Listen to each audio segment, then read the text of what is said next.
For me, the greatest benefit is around immediacy of stuff reaching the audience pretty quickly, and you getting a sense of whether you got it right or wrong.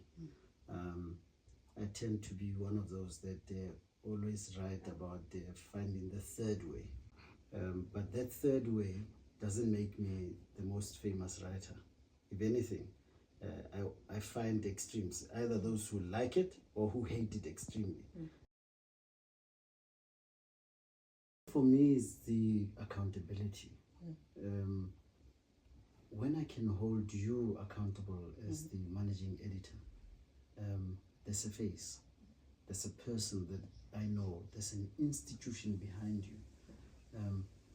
Most of the time, those who push, with a few exceptions, and I'll mention those who push fake news to an extent of destroying, as you have described.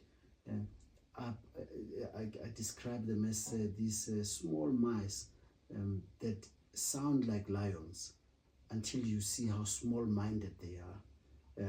And I think if we are to not focus too much on that threat, but to still mitigate against it.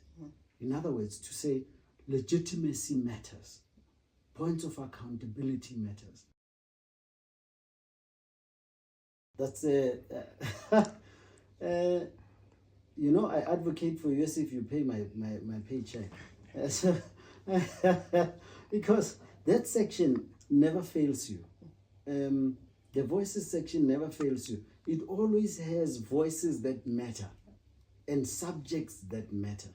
At the paper, how every week after week, you find that from the editor himself, the stuff that he decides to tackle on that week, it's like there's a different way.